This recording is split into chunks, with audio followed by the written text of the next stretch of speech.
In Massachusetts, we're not just the Bay State, we're also the Brain State. And the fact that all of these panelists before you today earned at least 1 degree from a Massachusetts school speaks volumes to that fact. Massachusetts receives more NIH funding per capita than any other state. In 2016, NIH funded nearly 200 institutions in Massachusetts and over 5,000 grants to conduct cutting-edge research on thousands of devastating illnesses and conditions. But one disease that has not benefited from much research progress is ME/CFS. As you'll learn today, ME/CFS is a chronic, debilitating condition without a known cause, treatment, or cure.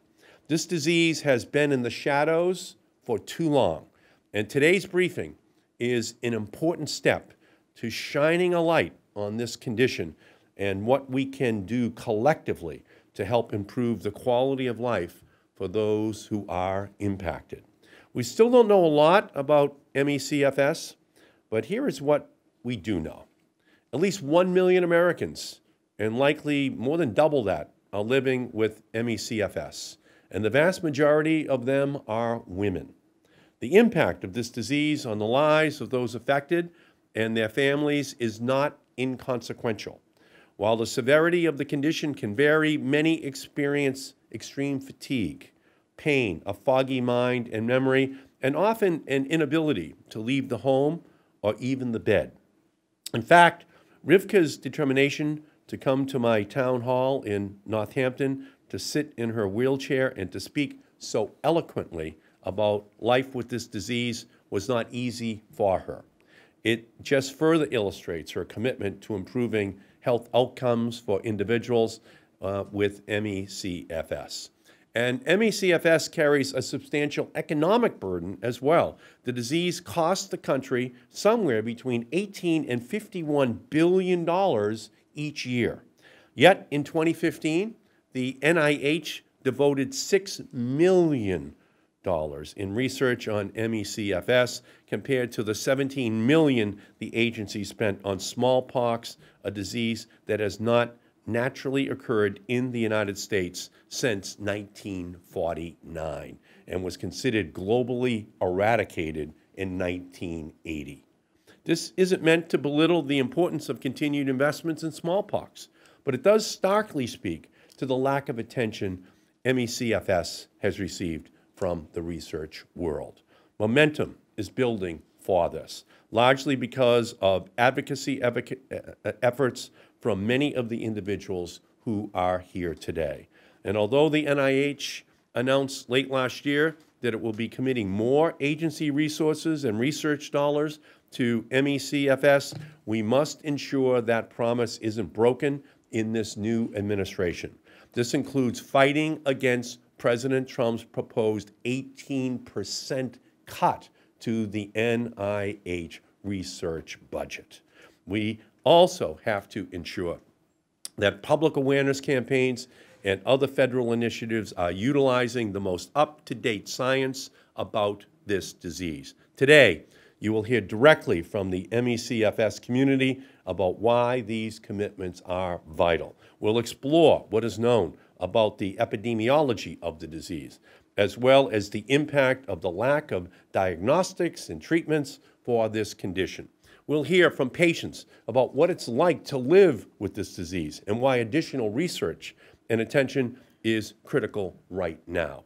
It is my hope that the conversations had in this room today will shed light on ME/CFS and that together we can work with better diagnosis, prevention, and treatment for this condition. But this is the right room and the right building to begin to have this discussion about the underfunding of research. And I just want to thank you all for allowing me to be a part of your efforts, because I am going to be somebody who is there with you as a fighter to make sure that we increase this budget for research, because we want to make sure that children have to turn to the history books to find that there ever was such a disease. We can do this. Thank you all so much for everything that you're doing. Thank you.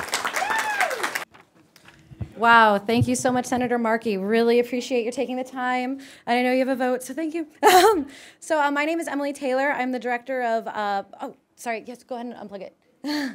My name is Emily Taylor. I'm the Director of Advocacy and Public Relations for the Solve ME-CFS initiative. It's my absolute pleasure, and I'm so humbled and excited to present to you this amazing panel of ME-CFS advocates, thinkers, researchers, scientists, bringing this disease to the forefront. These are the leaders in our field, and it is truly a joy to introduce them to you all. Jennifer Brea, furthest away from me, is a filmmaker, academic, community organizer, and co-founder of the online patient platform ME Action. An ME-CFS patient since 2010, she earned her bachelor's in political science from Princeton University and is a PhD candidate at Harvard in political science and statistics. In addition, she directed and produced a Sundance award-winning documentary on ME-CFS called Unrest, and shared her journey with Unrest in a recent TED Talk entitled "What Happens When You Have a Disease That Doctors Can't Diagnose," which currently has over 1.2 million views. Closest to me is Dr. Zahir Nalli, the Chief Scientific Officer and Vice President for Research at Solve ME-CFS Initiative. We are the nation's largest leading charitable organization for ME-CFS. Dr. Nalli earned his PhD in Physiology and Biophysics from Cold Spring Harbor Laboratory at Stony Brook University, and his Master's in Public Administration from Harvard University's John F. Kennedy School of Government. Dr. Nalli also completed postdoctoral fellowships at Harvard and Stony Brook. Dr. Nalli has served as the principal investigator at schools such as Vanderbilt and Cornell, and has published more than 22 interdisciplinary research papers in prestigious scientific journals. In the center, middle from me, is Carol Head, our president and CEO at the Solve ME-CFS Initiative. An executive with more than 25 years of success in both the for-profit and nonprofit sectors, Carol earned her BA in English from Wellesley College, Phi Beta Kappa, and an MBA from Stanford University. An ME-CFS patient herself, Carol has suffered with ME-CFS since the 1980s. Earlier this year, Carol was honored to be recognized by O Magazine, the Oprah magazine, in 2017 as a health hero, one of just 14 visionaries who are healing bodies, minds, and communities. Thank you again, and take it away, Jen.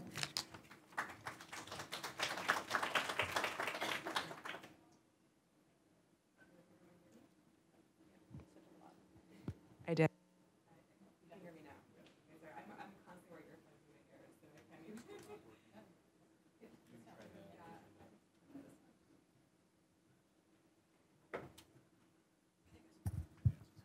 Hello. Oh, Test, perfect. test, test. There we go. I can just use this. I think this is better for everyone, right? Okay, perfect. Well, thank you to everyone here who made the effort and the time to come out here today to hear about this disease. And I'm really grateful for the opportunity to share my story, which is the one story, but I think a story that a lot of patients share. Senator Markey gave such a great introduction that I'm going to skip over some of these pieces and kind of jump right into my story. So 5 years ago, this was me. I was a PhD student at Harvard, and I loved to travel. I had just gotten engaged to the love of my life. I was 28, and like so many of us, if we were young and healthy, I felt like I was invincible. Then one day, I had a fever of 104.7 degrees. After the fever broke, I was so dizzy, I would walk into door frames, and I couldn't leave my house for 3 weeks. I had to hug the walls just to make it to the bathroom. I got infection after infection that year, but every time I saw my doctor, he told me there was nothing wrong. He had his standard commercial laboratory tests, and they always came back normal. Some doctors even told me that I was just stressed or depressed, that it was all in my head, or that maybe it was just my final exams catching up with me. I saw every kind of specialist: neurologists, rheumatologists, cardiologists, endocrinologists. I was lucky and I had resources. It only took me 2 years to get diagnosed. But by that time, I had gotten so sick that I wasn't able even to sit in this wheelchair, and I was extremely sensitive to light and sound. I ended up confined to my bedroom without support or treatment, and without even an explanation for my illness. I would go weeks without seeing my kitchen. And when I felt like I was becoming a burden on my husband, I thought a lot about taking my own life. What changed things for me was joining this vibrant community of patients around the world. I found a voice and I became a patient activist. And I started to film some of the people that I met. I'm going to show you a trailer from the film that Emily talked about, Unrest, which premiered at Sundance in January and will air on PBS early next year. And it's a look at some of the patients who are on the more severe end of the spectrum, which is a world that I think has been hidden from us for many years.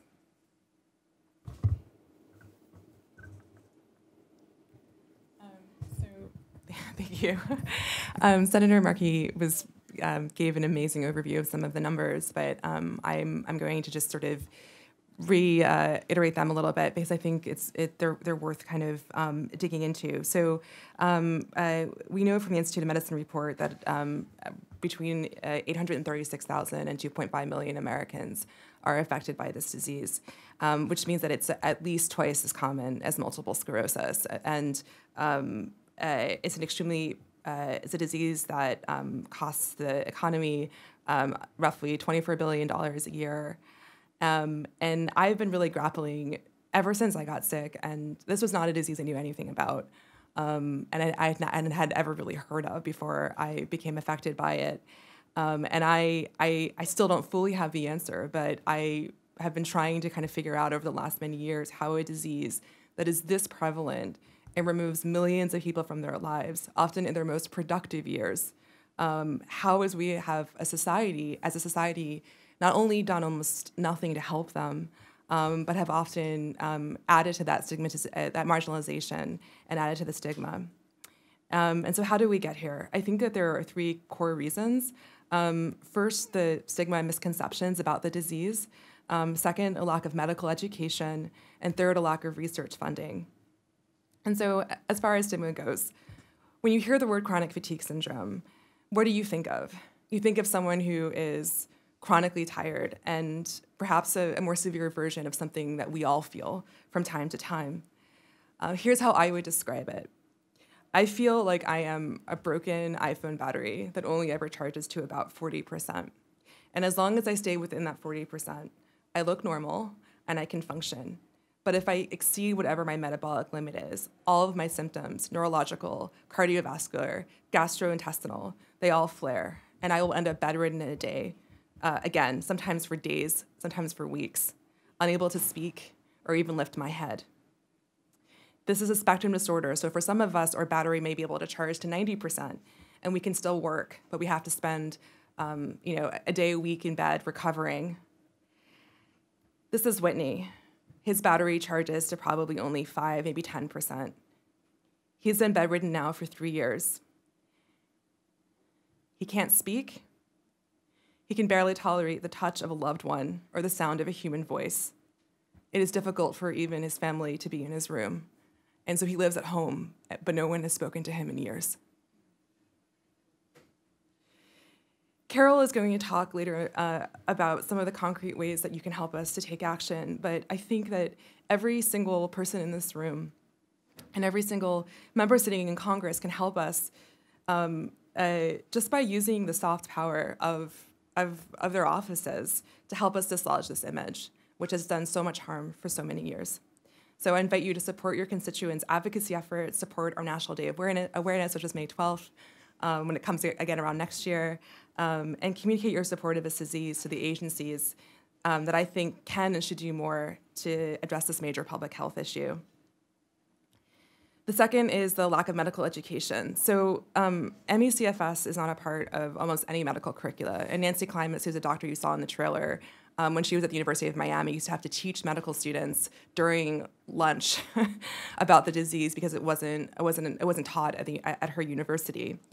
It takes an average of 5 years to diagnose this, which is why I say I was lucky that I got diagnosed within 2 years. But I remain firmly convinced that if I had been diagnosed within weeks or months of the onset of my illness, that I would never have become bedridden and I would not be in a wheelchair today. There are thousands of research articles that have never been translated into clinical practice, and we have no specialty homes. So if you have a major life-altering disease, whether it's cancer or multiple sclerosis, you get diagnosed and then you get referred to a specialist. You get referred to a neurologist or to a rheumatologist, and we have no specialty homes. So if you get diagnosed by your primary care doctor, there's basically nothing that they can do for you. And the fourth is research funding, which Senator Markey touched upon. So on average, for the last many years, MS patients get about $250 per patient in NIH research funding each year. For HIV, it's about $2,500 per patient. And for ME/CFS patients, it's about $2 to $5. And so I think one of the best visuals for this is from a paper by Dimmick and Jason, which is this funding by disease burden. And so the A that you see over there is sort of where we're funded today. And you can see that given how many people are affected and how disabled they are, this disease is dramatically underfunded, and more than almost any disease that the NIH currently researches. And I would also say that it's in part because of the investment we've made over decades in HIV that I'm able to take medications that allow me to even be here today. So here's the good news. We believe that this disease is treatable, and that with investment in research and clinical care, millions of people could be returned to their lives. There are so many problems that are really complicated and difficult to fix at a policy level. And I think while there are scientific challenges, on a policy level, this is an imminently fixable problem. And I think if we as a society and as a country made the choice today to invest what this disease deserves in terms of research and medical care, then millions of people could be returned to their families and to their lives. Thank you.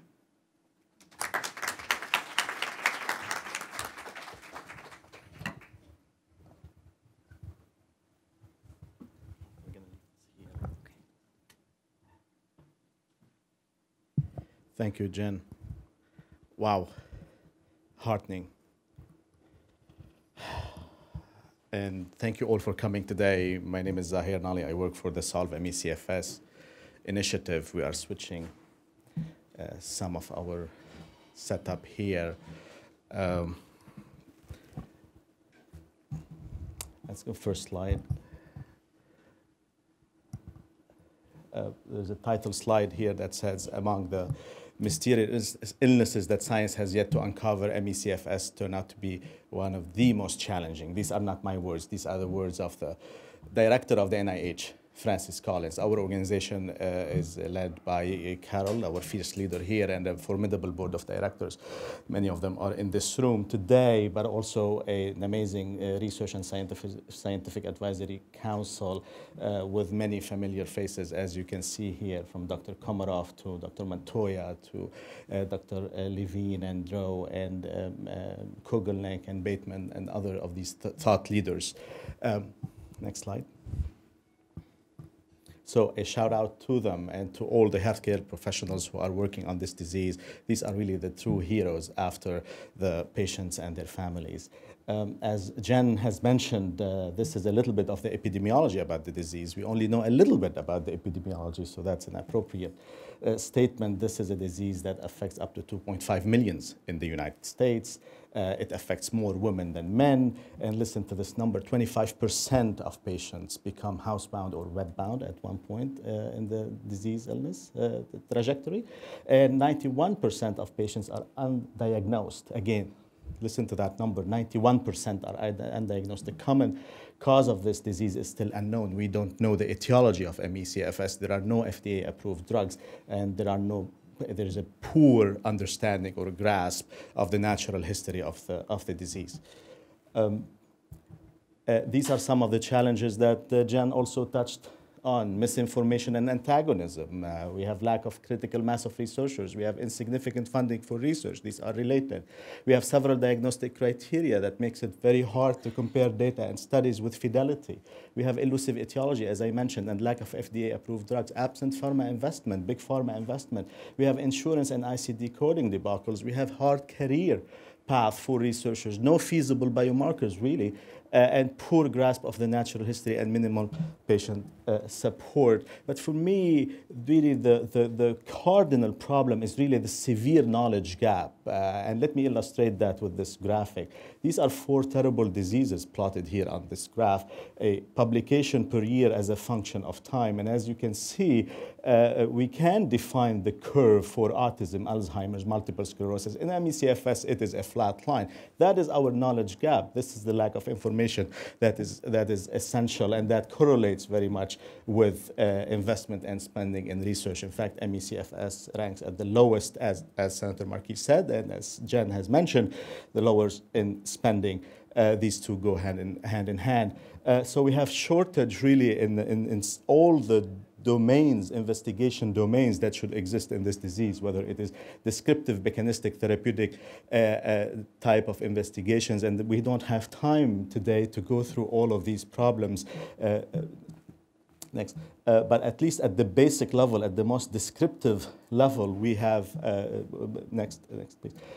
We are unable to define the natural history of the disease, which is the basic first rudimentary level. In fact, the Institute of Medicine report mentioned that we are unable to define subgroups of patients, or even to clearly define the natural history of the disease. And that what we mean by that is onset, duration, recovery, functional deficits, comorbidity, and demographics, which are actually the most essential primitive element of this. And now I want to switch and tell you about some of the myths that exist in this disease, and also that Jen has touched on. The first one is, your blood test came back normal. Well, what you measured in my blood came back normal. That's a very different than my blood came back normal. And next, Emily, let me show you through data here. This is actually some of our data from bloods of patients compared to healthy controls. And without going into much details, you don't need to be a scientist to see that there is a lot of color change. This is what we call a heat map. And we have hundreds, in fact, of factors in blood that are very different between patients and healthy controls. So certainly there's nothing normal about your blood. Next. The myth number 2 is you look normal. Again, that's something Jen just mentioned. And this is a quality of life study with hundreds of patients, and MECFS always rank on the lowest score in terms of quality of life. And again, this is a test that is done at major medical centers here in the United States and across the world. Next, and the third one, this is really what this is the big whopper. This is what bothers me, is that this is caused by depression or anxiety.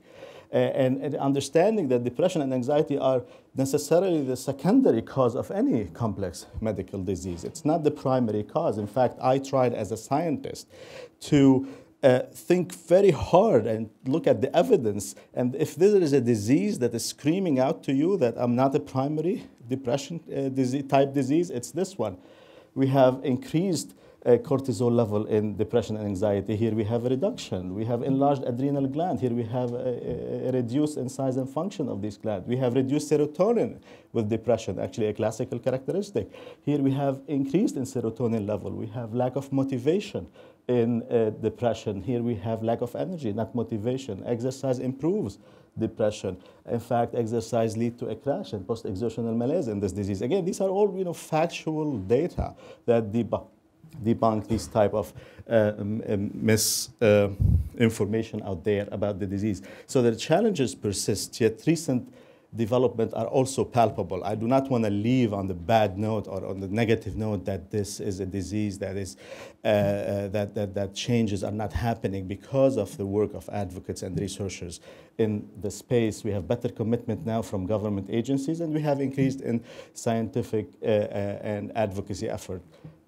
In fact, this is the statement I mentioned at the beginning of the many mysterious human illnesses that science has yet to unravel. MECFS has proven to be one of the most challenging, Francis Collins. And I took the liberty here of chronicling some of these changes that has happened in the last 2 years, starting with the IOM report that led to a decision to bolster MECFS at the NIH, and then the establishment of the intramural study, and then supplemental awards, and then a common data element project as a collaboration with the CDC, between CDC and the NIH, and several other facts, small steps, but meaningful steps, including NIH director blog on MECFS and recognizing MECFS by the NIH and the CDC as a major health crisis. And again, that would not have happened without the determined stakeholder, patients and their families, as well as organizations like us and others, other colleagues colleagues from other organizations, and many interested academic centers. Now we are seeing ME/CFS being programmatically established at major key medical centers, and that's something we are working hard towards. And we are looking forward to these upcoming consortiums as well, which is another policy change that has happened recently that is positive. So at least that is on the positive side. We have some movement. And if we step back and think about really why we are in this predicament, the central question is that this is a disease where it has been defined traditionally by symptoms, not by biomarkers. And the question is, are there underlying objective abnormalities? I just showed you before in the myth section that we have numerous objective abnormalities. Now let me go through a few of them as well right now. We don't have enough time to go through all the literature, of course, but what is looking like is that we have a very serious defect in 4 major categories: bioenergetics, neuroendocrine, system biology, immunology, and microbiome. And this is the literature here that support these kind of abnormality and defects and dysregulation. Again, we will skip that in the interest of time, but I'm happy to talk to you about this later. This is not only a disease that is rooted in biological and physiological abnormality. It is a very complex disease, in fact, that is rooted across different fields and areas of medicine and biomedicine. So to me, it's the way I define this is I look at it as the ME/CFS iceberg. It is there, it is deep, we only know what's above the surface, and there are lots of work to be done yet. And let me finish by one more slide here to show you how we think about science and policy. It's that paradigm. No matter how tall our ladders are in terms of our breakthroughs and our discoveries, absent of visionary policies, we are not able to keep going upward, we keep going back. And these are some of the shoots that I call them here, shoots: poor quality research, maladaptive policies, poor investment in science and technology, inability to retain talent, and mostly a profit-driven private sector investment, as well as misinformation, and importantly, politicizing innovation, science, and discovery. So we have to guard against that. I zipped through this very quickly, in the interest of time. And thank you so much for being here. Now I'll hand it to Carol. Thank you so much. Thank you so much, Dr. Nalli. And I think, one interesting comment, you've heard his credentials. And, when you look at our organization, the Solve ME/CFS Initiative, you can sort of put us in the space of other patient disease research organizations like Michael J. Fox, Susan J. Komen, very familiar names, one working on Parkinson's, one working on breast cancer. And they have budgets in the range of $700 to $800 million a year. We are arguably among the largest organizations in the world working on this disease, and our budget is, in comparison, $1.7 million a year. So I think one of the many fascinating things about Dr. Zaher Nalli is not only that he uses chutes and ladders as a great analogy. With those of us who are over 45 probably know what that means, and the rest of you, I'm so sorry, we can explain it later, but he could go anywhere and do anything. And this is a guy who, we all hear what I have now learned to some degree is the myth of genuine intellectual stimulation and interest in research and in uncovering difficult medical research problems. And that really describes Zaher. It's very unusual that he has joined a small organization like ours and is using his prodigious talents to help uncover this disease. And he is passionate about it, I can tell you. So with that brief intro about Dr. Nalli, so let me just give you a little perspective on the disease. I think some of this we've covered in previous slides. This is a disease that has been known of for at least 30 years, and certainly goes way back. There are indications of historical figures who likely had this disease as well. And we've seen, I think you can actually go to,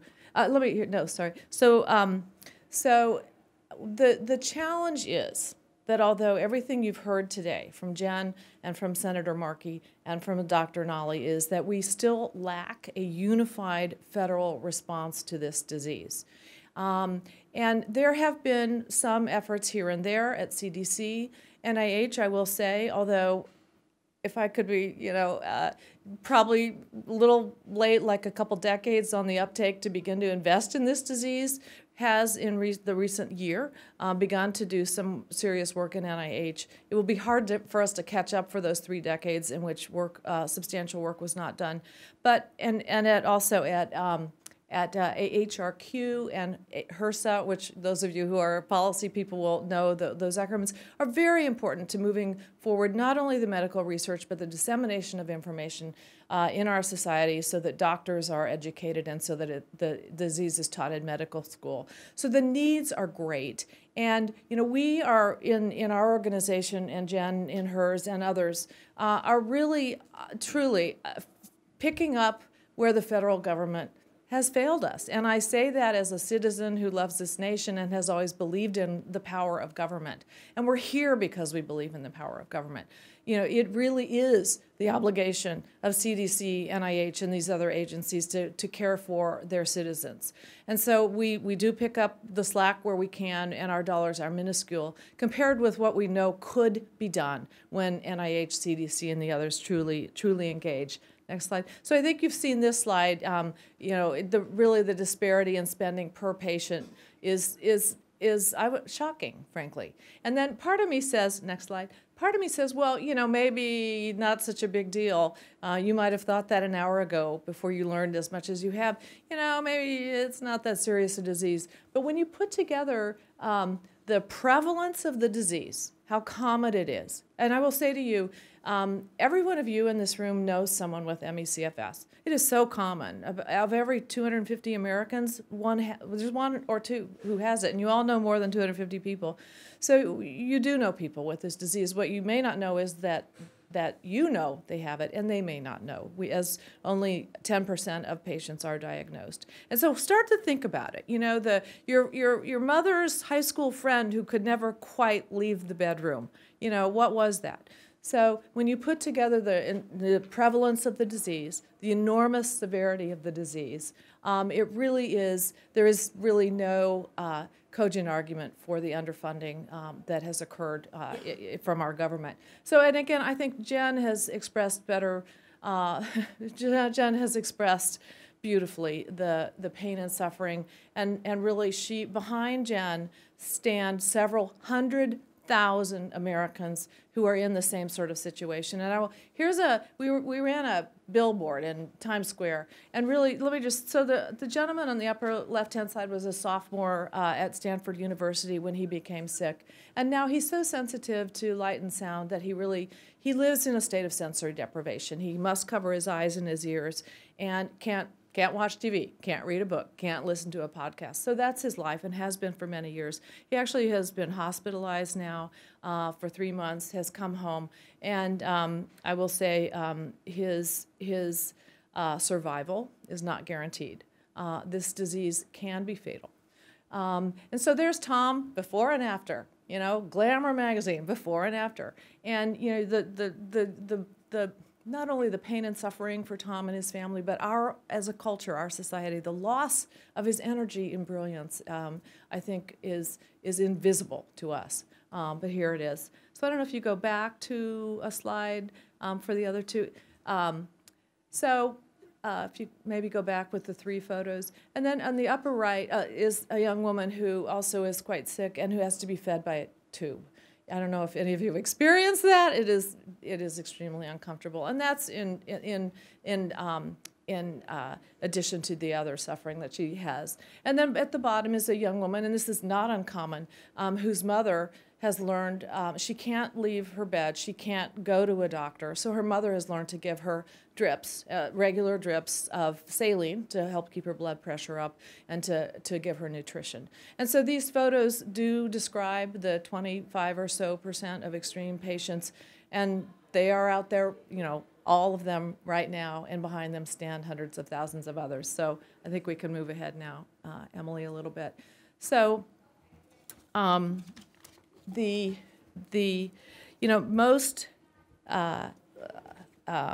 so let me take this now from a different perspective. Let's go to the policy aspect of this. We all understand what happens in our culture when research and medical facts lag behind when they're way ahead of cultural understanding.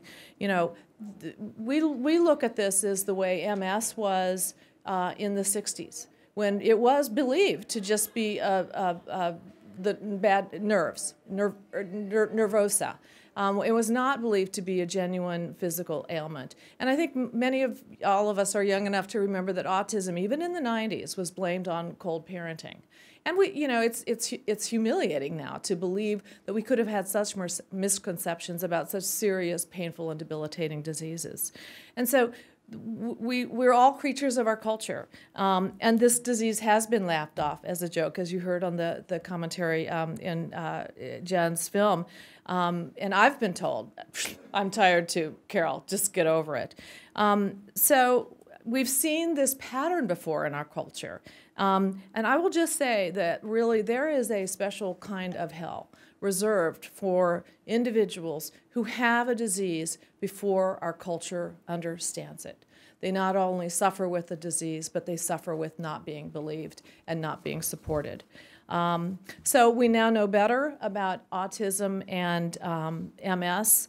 And why is that? It is because of advocacy by Jen and others in this room, Annette Whittemore and others, who have mustered the strength, despite illness, to come to Congress and go forward and advocate for work. That's what changed the world with AIDS. That's what changed the world with MS. That's what changed the world with autism.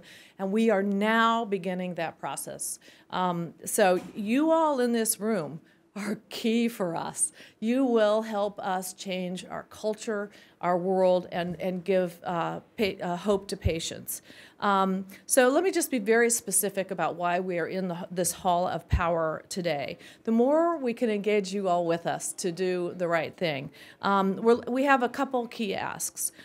First, we are asking for support for funding for research and clinical programs at the NIH, CDC, and AHRQ. And let me say, part of our work as advocates is we both are passionately, I will use the word angry, and at the same time we understand that sitting at the table with folks in the agencies and in Congress who to educate them, to help them understand, and to understand their point of view is the way you get things done. So we have strong relationships at NIH and CDC.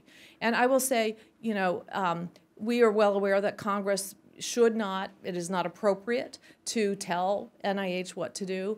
And at the same time, I have heard personally from folks at NIH that it is indeed helpful, because internally, within the massive bureaucracy that is the NIH, internally, the word is getting out within NIH that yes, indeed, this is a serious disease, and it really does make a difference for researchers internally at NIH to do more and more work on this issue. So it is important, and one of the asks we have had in these couple days here on Capitol Hill is to sign a letter to to Director Collins, and I hope that you all, with a better understanding now the severity of this disease, will sign on for this. We also, a second ask is, there's the PPH fund. Let me just step back. Boy, are we in a topsy-turvy week here in Washington, in a topsy-turvy month and a topsy-turvy quarter. So we understand that there are many issues that are occurring here. And one of them is healthcare. And the entire healthcare issue is complex and daunting. But where we come out is no matter where you stand on the political spectrum, this disease knows no party. It is not a Republican or a Democratic disease. And so, I also have this I'm fundamentally optimistic that in the midst of all the difficulty, what will happen with pre-existing conditions? What will happen with chronic disease?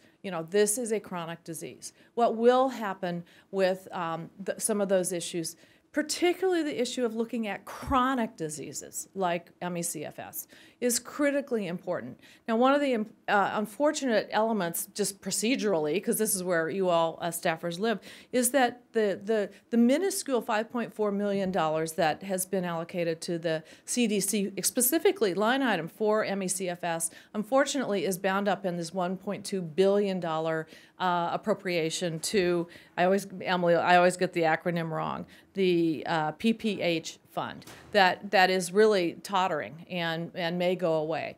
What's so demoralizing for us is that funding for the CDC $5.4 million existed as a line item before it got folded into that larger fund. So, and we are working with folks in Congress, and we hope you'll be among them, to strategize how to not lose the small $5.4 million for this disease at CDC that was present before it got folded in. Let's don't throw out the baby with the bathwater. So look, I've said what I need to say about the policy elements of this. For us, this is the start. Well, I'd say we're in the second inning of a long, long, long. We will not go away. We will be with you forever until this disease is conquered. And so we will be back next year and every year until we really get the appropriate level of funding. So for us, we are primarily a research organization. The vast majority of our budget, under the direction of Dr. Nalli, goes to research. It is a minuscule budget. And so we've added on this advocacy component because at the end of the day, we understand that we will never have sufficient private money to solve this disease. And so we must continue to work toward, with you, to work toward what needs to be done for justice for ME/CFS patients at NIH and CDC. And, you know, my final little optimistic thought is, you know, boy, these are tough times for you. I don't envy any of you. But, you know, great things can happen in tough times.